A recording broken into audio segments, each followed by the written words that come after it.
بسم اللہ الرحمن الرحیم الحمد للہ نحمده ونستعینه ونستغفره ونؤمن به ونتوکل علیہ ونعوذ باللہ من شرور انفسنا ومن سیئات اعمالنا من يهده الله فلا مضل له ومن يضلله فلا هادي له ونشهد أن لا إله إلا الله وحده لا شريك له ونشهد أن سيدنا وسندنا وشفيعنا ومولانا محمدا عبده ورسوله صلى الله عليه وعلى آله وأصحابه وسلم أما بعد أعوذ بالله من الشيطان الرجيم بسم اللہ الرحمن الرحیم یا ایہا الذین آمنوا اتقوا اللہ ولتنظر نفس ما قدمت لغد واتقوا اللہ ان اللہ خبیر بما تعملون صدق اللہ العظیم وصدق رسولہ النبی الکریم ونحن على ذلك لمن الشاہدین والشاکرین والحمد للہ رب العالمین۔ واجب الاحترام نوجوان دوستوں اور اسلامی بھائیوں اور عزیز بزرگوں، اللہ تبارک و تعالی کا بے حد احسان و کرم ہے کہ اس نے ہم سب کو اپنے پاک گھر میں جمع کیا اور دین کی کچھ باتیں کہنے اور سننے کا موقع ہم سب کو نصیب فرمایا۔ یہ اللہ تبارک و تعالی کا بے حد فضل ہے، اس کا کرم ہے، اس کا انعام ہے۔ حق سبحانہ و تعالی نے قرآن کریم کے اندر ایمان والوں سے خطاب کیا ہے۔ غور کرنے کا مقام یہ ہے کہ خطاب کرنے والی ذات اللہ تبارک و تعالی کی ہے، جو احکم الحاکمین ہے، زمین اور آسمان کا پیدا کرنے والا، چاند سورج ستاروں کو روشنی دینے والا، بحروں پر کا مالک ہم سے خطاب کر رہا ہے، اور یہ ہمارے لیے بڑے شرف اور عزت کی بات ہے۔ فرمایا اے ایمان والو اللہ سے ڈرو، اور چاہیے کہ ہر انسان غور کرے، سوچے کہ اس نے آنے والے کل کے لیے کیا تیاری کی ہے، اپنی زندگی کا گوشوارہ بنایا ہے یا نہیں بنایا ہے۔ جو انسان اپنی زندگی گزار رہا ہے وہ دین کے مطابق گزار رہا ہے یا دین کے خلاف گزار رہا ہے۔ اللہ کا فرمان ہے اے ایمان والو اللہ سے ڈرو، اور چاہیے کہ انسان غور کرے، سوچے کہ اپنی زندگی کے بارے میں ہم نے کیا گوشوارہ بنا رکھا ہے۔ ہمیں اپنی زندگی کا گوشوارہ بنانا ہے، اپنی زندگی کے اوپر نظر ثانی کرنی ہے۔ ایک معمولی سے معمولی آدمی میں حساب لگاتا ہے کہ میری بھینس نے کتنا دودھ دیا ہے اور میں نے اس پر کتنا گھاس چوکر ڈالا ہے۔ ہمارے مسجد اور مدارس والے بھی گوشوارہ بناتے ہیں، حساب کتاب کو لگاتے ہیں کہ سال کے اندر کتنی امداد آئی، کتنے زکوٰۃ آئی،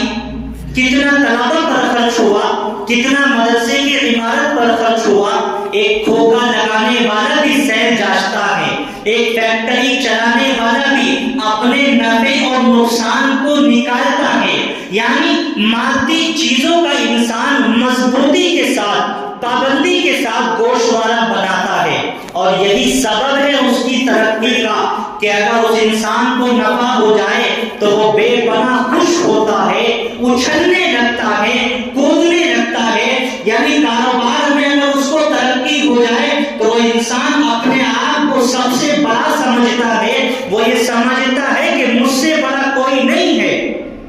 لیکن اگر وہیں پر اس انسان کو گھاٹا ہو جاتا ہے، تجارت کے اندر یا کسی اور کام کے اندر اس کو نقصان ہو جاتا ہے، اس کو گھاٹا ہو جاتا ہے، تو پھر وہی انسان تڑپنے لگتا ہے، دعائیں کراتا پھرتا ہے، علماء کے پاس جاتا ہے، تعویذ کراتا ہے، اور نہ جانے کس کس طرح کے ہتھ کنڈے اپناتا ہے۔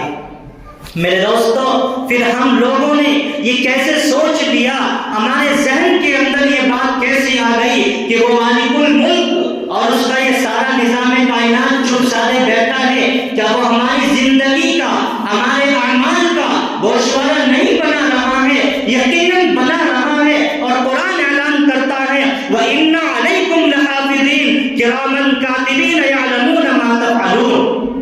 اور تم پر ہم نے نگراں مقرر کر رکھے ہیں جو تمہارے ہر عمل کو لکھ رہے ہیں، اور وہ سب جانتے ہیں جو تم کرتے ہو۔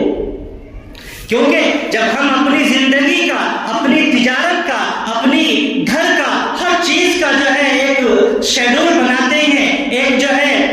پروگرام بناتے ہیں کہ ہمیں کس کام کے، کس وقت کے اندر کیا کام کرنا ہے، تو ظاہر سی بات ہے ہم سب کے مالک اور خالق مالک الملک وہ چپ سادے نہیں بیٹھا ہے، وہ ہماری زندگی کا گوشوارہ ضرور بنا رہا ہے۔ قرآن اعلان کرتا ہے وَإِنَّ عَلَيْكُمْ لَحَافِظِينَ كِرَامًا كَاتِبِينَ يَعْلَمُونَ مَا تَفْعَلُونَ، اور تم پر ہم نے نگراں مقرر کر رکھے ہیں جو تمہارے ہر عمل کو لکھ رہے ہیں، اور وہ سب جانتے ہیں جو تم کرتے ہو۔ ہم نے کیسے سوچ لیا کہ ہماری زندگی کا گوشوارہ نہیں بنا رہا ہے؟ ہماری ہر حرکت رجسٹر کے اندر نوٹ ہو رہی ہے، ہر حرکت جو ہم بطور مذاق یا محض کے دل لگی کے لیے بھی کرتے ہیں وہ بھی ہمارے رجسٹر کے اندر نوٹ ہو رہی ہے، اور کل قیامت کے دن ہمیں افسوس ہوگا،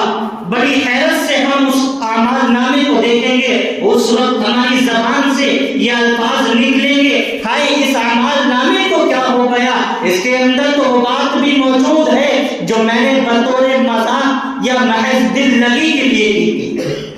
وہ بھی اس کے اندر موجود ہے۔ لیکن میرے دوستوں، اس وقت افسوس کرنے سے اور صدمہ کرنے سے، رنج اور غم کرنے سے کوئی فائدہ نہیں ہوگا، جبکہ اللہ تبارک و تعالیٰ نے ہمیں کھلے طور پر قرآن کریم کے اندر ہمیں ارشاد فرما دیا، اور ہم سب جانتے ہیں، تو ہمیں چاہیے کہ ہم اس کے اعمال کے مطابق زندگی گزاریں۔ قرآن جس طریقے سے ہم سے چاہتا ہے ہم اس طریقے کے مطابق زندگی گزاریں، ایسا ہمیں کرنا ہے۔ لیکن آج ایسا نہیں ہو رہا ہے، اس کے بالکل برخلاف ہو رہا ہے۔ نفس چاہتا ہے کہ،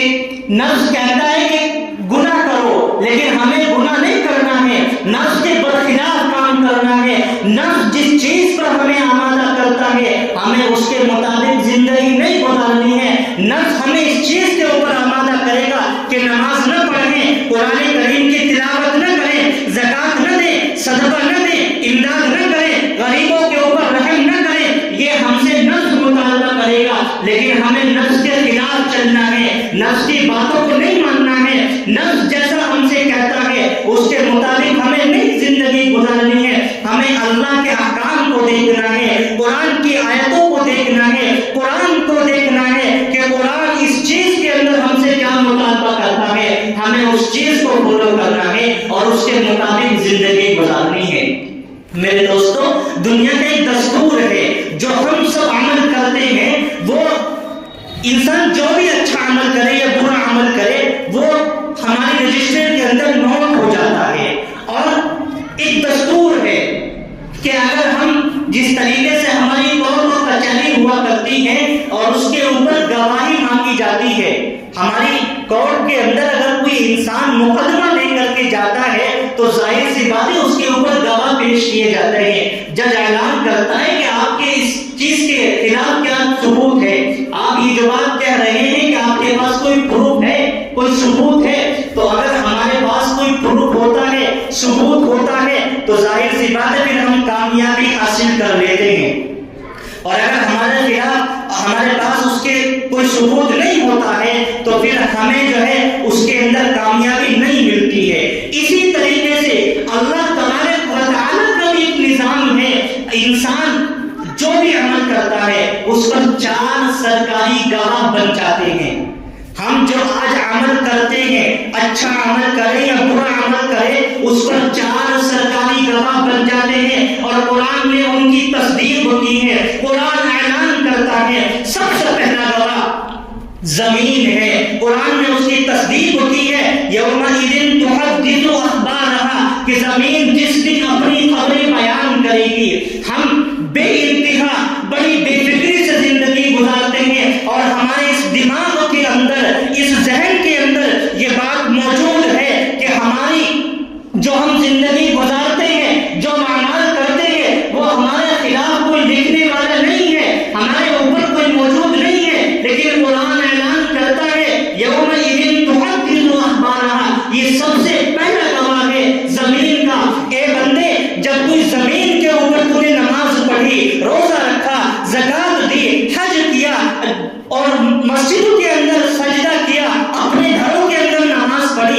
یہ زمین ہمارے لیے گواہی دے گی۔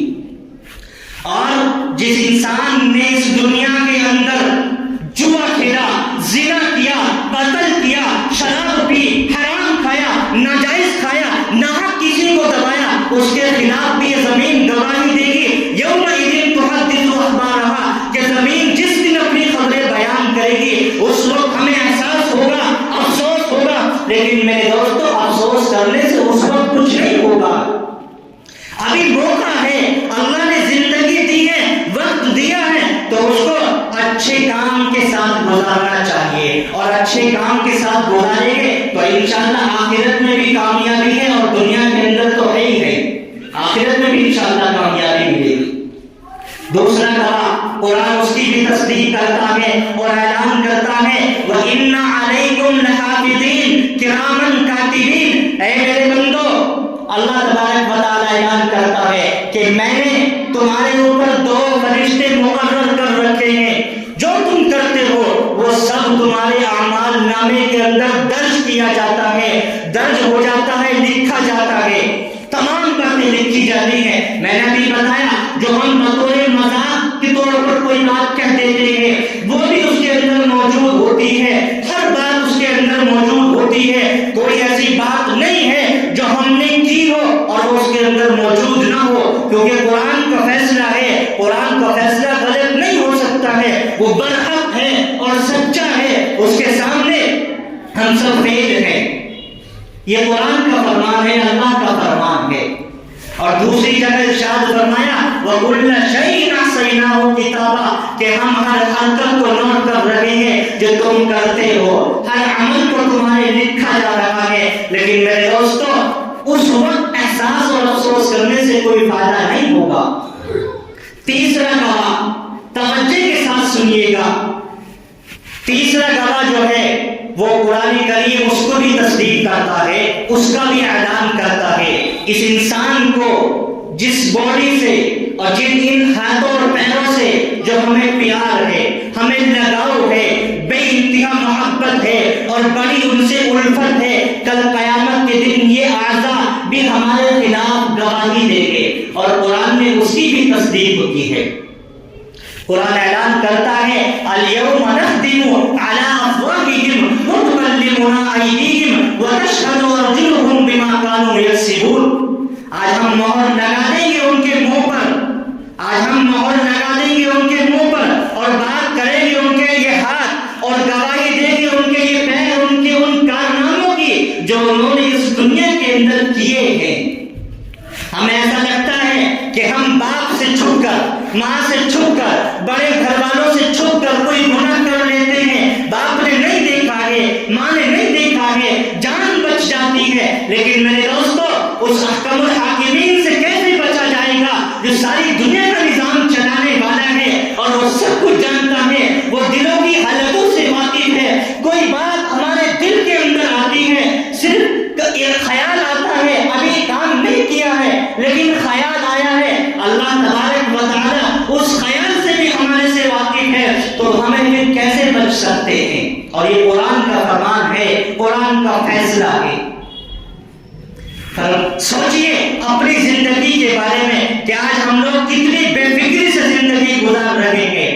ایسا لگتا ہے کہ ہمارے اوپر کوئی سروکار نہیں ہے، ہم اپنی منمانی کے مطابق زندگی گزارتے ہیں اور یہ سمجھ رکھا ہے کہ جو کچھ کرنا تو ہمیں کرنا ہے۔ میرے دوستو جب اللہ کی پکڑ ہوگی تو بہت سخت ہوگی، اللہ کا عذاب بہت سخت ہے، اور اس کے عذاب اگر وہ سختی پر آ جائے اور حساب کتاب لینے پر آ جائے تو پھر بچنا بہت مشکل ہے۔ اللہ اپنے فضل سے ہم سب کی مغفرت فرما دے، وہ مسئلہ ایک الگ ہے، وہ بات ایک الگ ہے، لیکن اگر پکڑنے پر آ جائے تو پھر اس کی گرفت سے، اس کی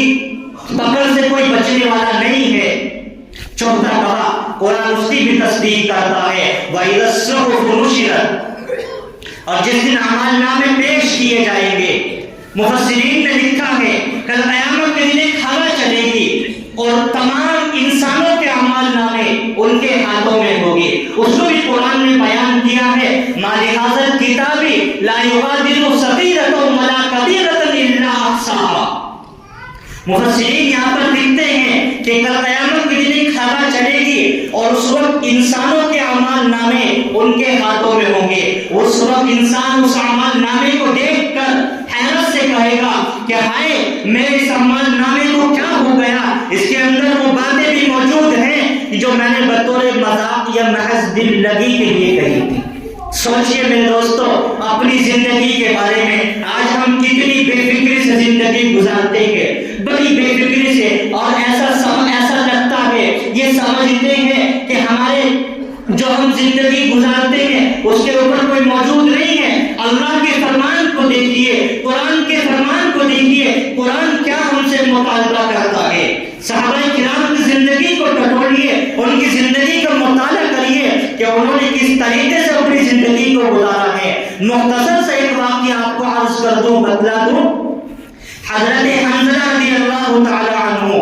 ایک مرتبہ ہوتے ہوئے چلے آ رہے ہیں. راستے میں اچانک حضرت ابوبکر صدیق رضی اللہ تعالی عنہ ملتے ہیں. حضرت ابوبکر صدیق رضی اللہ تعالی عنہ معلوم کرتے ہیں, اے حنظلہ رضی اللہ عنہ کیا بات ہوئی, کیوں ہوتے ہوئے چلے آ رہے ہو, بڑے غمگین ہو, بڑے پریشان ہو, بڑے اداس ہو, آخر بات کیا ہے. کہنے لگے, فرمایا حنظلہ تو منافق ہو گیا.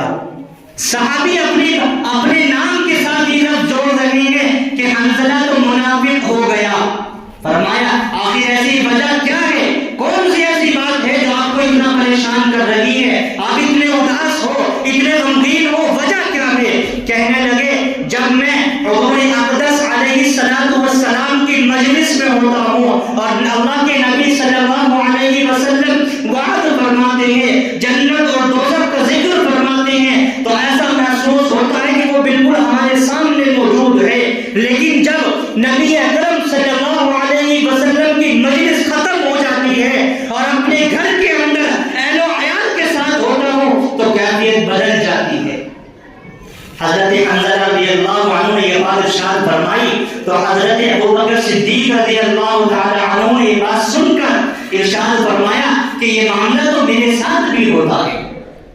کب چلتے ہیں اس آقا نامدار تاجدار مدینہ جناب رسول اکرم صلی اللہ علیہ وسلم کی خدمت میں حاضر ہوتے ہیں اور حاضر ہو کر عرض کرتے ہیں, اے اللہ کے نبی ہمارے ساتھ یہ معاملہ پیش آتا ہے کہ جب ہم آپ کی مجلس کے اندر ہوتے ہیں اور آپ وعد فرماتے ہیں, جنت اور دوزخ کا ذکر فرماتے ہیں, تو ہمیں ایسا لگتا ہے کہ ہمارے سامنے جنت اور دوزخ موجود ہے. لیکن جب گھر میں اہل و عیال کے ساتھ ہوتے ہیں تو کیفیت بدل جاتی ہے, پھر وہ مزہ نہیں رہتا ہے, بالکل تبدیل ہو جاتی ہے کیفیت. اللہ کے نبی علیہ السلام ارشاد فرماتے ہیں, توجہ سے سنیے گا, ارشاد فرماتے ہیں قسم ہے اس ذات کی جس کے قبضے میں میری جان ہے, اگر تمہارا وہی حال جو میرے سامنے ہوتا ہے تمہارے گھروں کے اندر بھی رہا تو فرشتے تم سے تمہارے بستروں پہ مصافحہ کرنے لگے. کیا فرمایا, فرشتے تم سے تمہارے بستروں پہ مصافحہ کرنے لگے. اگر یہی کیفیت آپ کے اہل و عیال کے سامنے بھی ہو جائے جو کہ میرے سامنے ہوتی ہے. میرے دوستو آج ہم اپنی زندگی کو کتنی بے فکری سے زندگی گزارتے ہیں. سوچئے صحابہ کرام رضی اللہ علیہم اجمعین کتنی تابعداری کے ساتھ اللہ کے احکام کو مانتے ہوئے زندگی گزارتے ہیں. وہ تو صحابہ ہے, قرآن ان کے بارے میں اعلان کرتا ہے رضی اللہ عنہم ورضوا عنہ, اللہ ان سے راضی اور وہ اللہ سے راضی. جبکہ ان کو اگر وہ چاہتے تو وہ نماز نہ پڑھتے, روزہ نہ رکھتے, کیونکہ قرآن کا فرمان ہے, قرآن کا اعلان ہے. لیکن ان تمام چیزوں کے باوجود بھی انہوں نے اللہ کے احکام کو مانا, اپنی زندگی کو اللہ کے احکام کے مطابق گزارا. اور ایک ہم ہیں کہ ہم کیسی اپنی زندگی کو گزارتے ہیں. نہ ہمیں حرام کا پتہ ہے, نہ ہمیں حلال کا پتہ ہے, نہ ہمیں جائز کا پتہ ہے, نہ ہمیں ناجائز کا پتہ ہے. بس یہ سمجھ رکھا ہے کہ ہم لوگ کامیاب ہو جائیں. میرے دوست ایک بات اور بتلا دوں, ہر انسان کی کوشش ہے, وہ چاہتا ہے کہ وہ کامیاب ہو جائے, اور کامیابی اللہ نے اپنے دین کے اندر رکھی ہے. آپ بے انتہا مال کمائیں, تجارتوں کو بڑھائیں, خوب بلڈنگیں بنائیں, مکانات بنائیں, کوئی منع نہیں کرتا, لیکن شریعت کے حدود میں رہ کر کے, شریعت سے باہر نہ جائیں, شریعت کے مطالبے کو سامنے رکھیں، اس کے اندر رہ کر کے آپ جو چاہے وہ کر سکتے ہیں، کوئی آپ کو منع نہیں کرتا ہے، لیکن شریعت کے حدود سے اگر تجاوز کریں گے، باہر جائیں گے تو پھر مشکلات کا سامنا کرنا پڑے گا، اور وہ ہم سب جانتے ہیں۔ اس کو بیان کرنے کی ضرورت نہیں ہے کہ آج ہمارے سامنے کن کن مشکلاتوں کا ہمیں سامنا کرنا پڑ رہا ہے اور طرح طرح کے سے ہم کو ستایا جا رہا ہے، وہ سب ہمارے سامنے ہے۔ دین بہت آسان ہے، حدیث اللہ کے نبی علیہ الصلوۃ والسلام کی، الدین یسر، دین بہت آسان ہے، لیکن مشکل ہم نے بنایا ہے، کسی اور نے نہیں بنایا ہے۔ ہماری زبانوں کے اوپر یہ الفاظ جاری ہوتے ہیں، یہ الفاظ زبان سے نکلتے ہیں کہ ہم جو ہیں دین کے مطابق کیسے زندگی گزاریں۔ میرے دوستو، جب آپ دین کے مطابق زندگی گزاریں گے تو انشاءاللہ کامیابی ہی کامیابی ہے،